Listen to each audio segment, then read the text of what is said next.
So California is going to raise the minimum wage to $15 by the year 2020. Right now it's $10, so they're going to raise it first to $10.50, then they're going to go to $11, and then they're going to do $1 each year until it gets to $15. Now, this is on the heels of a lot of different movements around the country to raise the wage and to increase pay for low skilled workers, but you have to understand different things here. It's a lot of different moving parts, and I'm gonna break it all down to you. First of all, I'm gonna give you a little bit of background about myself. I am a self-employed person. I'm a graphic designer, have been for the past 10 years. I don't work for anybody. I do this full time, and I understand the way that business works, because I also, before that, I worked for 5 years as a minimum wage person. I washed dishes in a place called Old Country Buffet from 2002 to 2007. When I started, I made $6.50 an hour. And when I ended, I made $8. I never really made any kind of attempt to get a raise or to get any kind of mandatory increase in my pay, because the whole point to having that job was to have it just while I was in school and nothing else. So it wasn't like this is going to be my career forever and I'm going to be able to get more money. It was never that. That was never my intention. So that's a bit of background about me. And when I worked that job at Old Country Buffet, every now and again, I'll go back there with the managers and I would hear them talk. And I would hear them talk about ordering and different new prices they have to pay. They got to pay an increased water bill. They got to pay for new soap, new supplies, all kind of stuff, new dishes that break, all of that kind of stuff they got to pay for. And it comes at an expense. And I will also recognize when they would cut hours, sometimes it'd be slow. Like, let's say, for example, our chief competitor at the time was Golden Corral.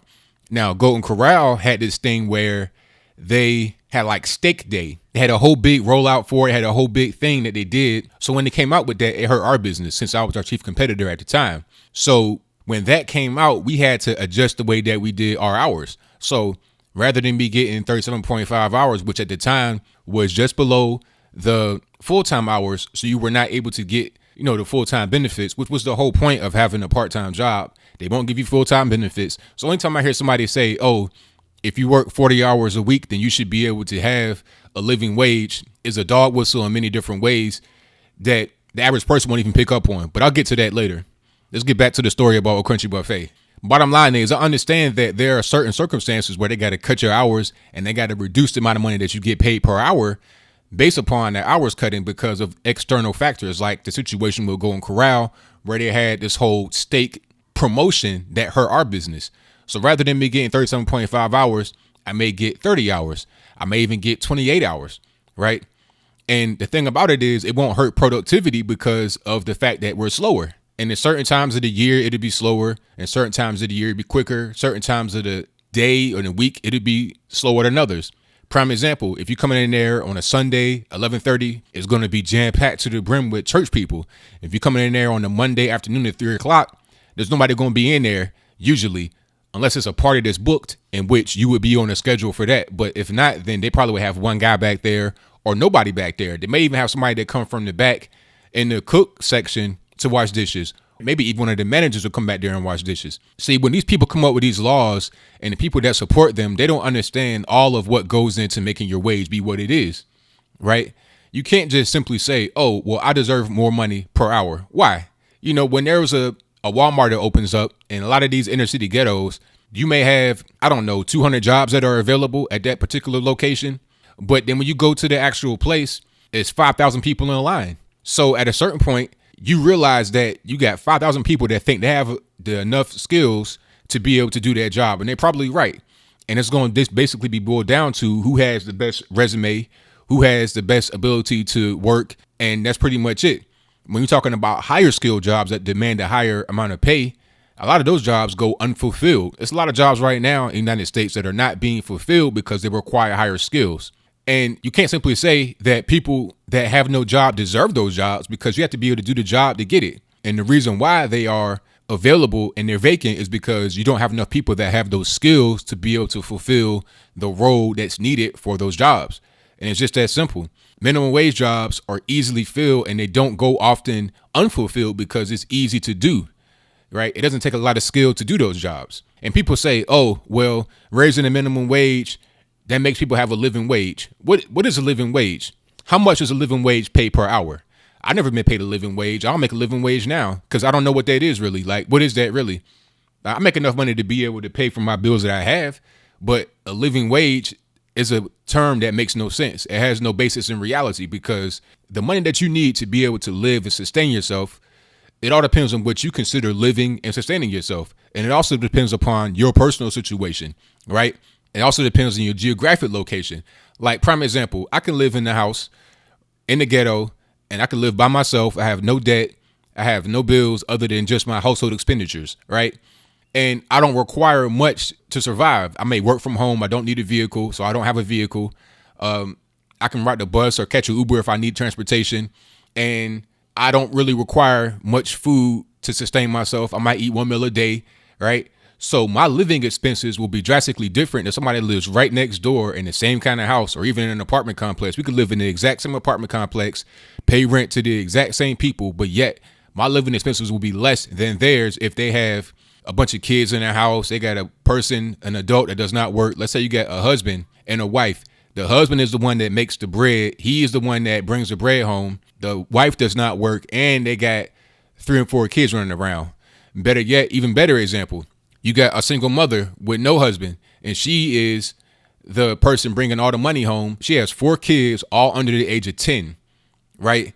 And she has crazy debt. She got student loan debt, credit card debt, all kind of debt. So the money that she needs to live is different than the money I need to live, even though we live right next door to each other. So if we go out for the same job, how do I sit there and say, I need a living wage?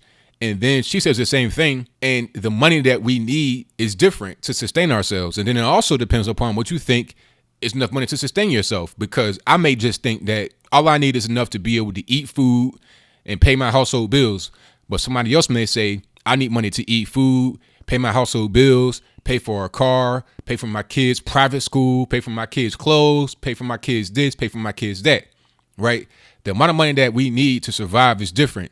Even if you had the same kind of family situation going on, a single mother with 3 kids right next door to a woman that has the same situation going on at her house, she may think that the money that she needs to live is different than the other person's. Does that make either one of them wrong? Not necessarily, because what you think that you need is all based upon what you want. It's all based upon what you believe. It's not really based upon fact, right? So there can be no living wage. The whole concept of a living wage is foolish. And then people say, oh, raising the minimum wage does not cause job loss. That's all lies. I mean, we've seen this in the news recently where minimum wage increases definitely cause job loss. It happened in Seattle. You had all these liberals over there fighting for 15. You had this Indian lady, I forget her name, but I may put her on the screen before you so you can see. She was the chief spearhead of the whole thing. She was saying, hey, we need to get more people on the $15. Our young people, our single mothers, etc., deserve $15 an hour. But then look at the results.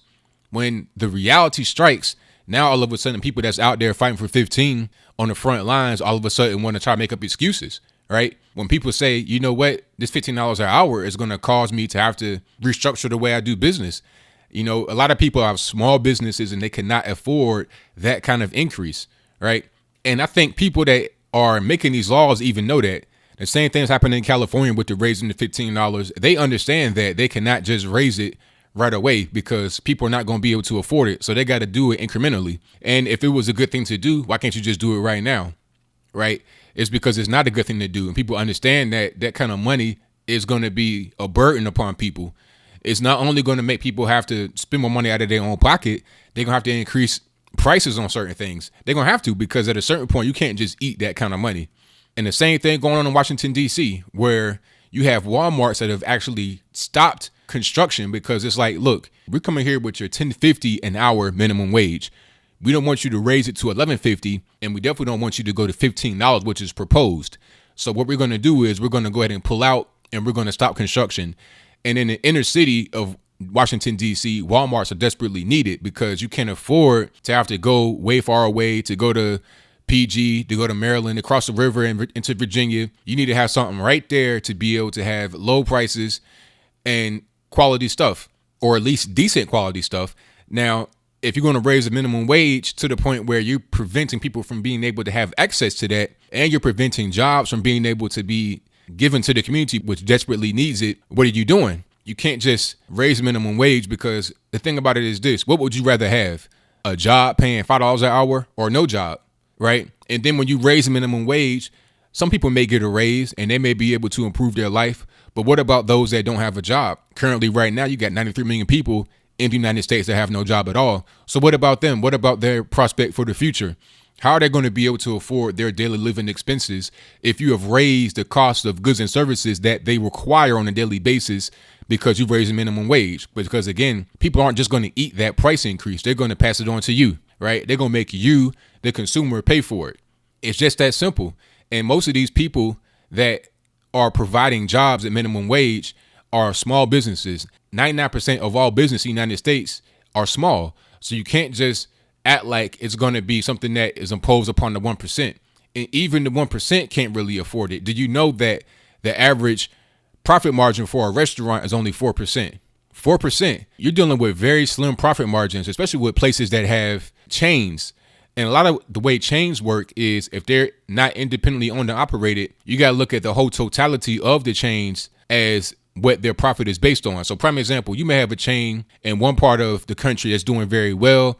They may have maybe 5 to 6% profit margin, but there may be others in the nation that are not doing very well. They may have less than 3%. They may have 1% profit margin, 2% profit margin. And yes, that's possible because Costco only has a 2% profit margin overall, right? So that's the average profit margin for their whole chain of stores. And to compare Costco to Walmart is foolish, but I'll get to that a little bit later. Costco has a 2% profit margin, right? So that means some of their stores may be less than 1% profit margin, and some may be above that. Now, when you try to screw with the way that they do business and you try to make things more expensive, what that does is it causes the stores that are not performing well to have to close down, and or it causes them to have to raise the prices on the goods and services. So you go to Costco for a good experience, you go there for nice price stuff, but then when you go there and the prices of goods and services have increased, now what are you going to do? Or what about if your favorite store shuts down because it's not performing very well? What about people that work there that have jobs there that can no longer support their families? You know, Costco pays a lot of money, or they pay a decent amount of money for people that have been there for a long time, cashiers, managers, etc. But then what happens when there is no more Costco to work at because the minimum wage and the cost of doing business in general has increased? People that want to have these increases don't talk about that. They don't think about that. And the average person that's out there with a picket sign has no idea what they're doing. They're approached by somebody that's in the union or somebody that has some type of political backing, some congressman or somebody that has some type of special interest in raising the minimum wage. They tell them, hey, take this sign and go out front if you want more money on your check. Person that's holding the sign has no idea what they're doing. All they know is they want more money. The person that is telling them to hold the sign, I think they know full well what they're doing. And, you know, the funny part about it is places like Walmart might actually want a higher minimum wage, because if they have a higher minimum wage, that means that they can operate without much kickback. But even the minimum wage increase for a place like Walmart that may welcome it may also hurt them, because you have to understand, to raise the minimum wage at Walmart by just $1 per hour will cost them $1 billion a year. Walmart only has about a 3.5% profit margin. They gross about $450 billion or more. They only net about $16 billion. Now, you may say that $16 billion is a lot of money, but is it really? When you make $450 billion, when you make $500 billion, how much is $16 billion really? And then you're talking about $1 billion just to raise the minimum wage of their employees that make minimum wage by $1 cost them $1 billion a year, right? So if they currently make $725 and then you want to increase that to $825, that's going to cost them $1 billion each year they do it. So what about $15? It's going to be too much.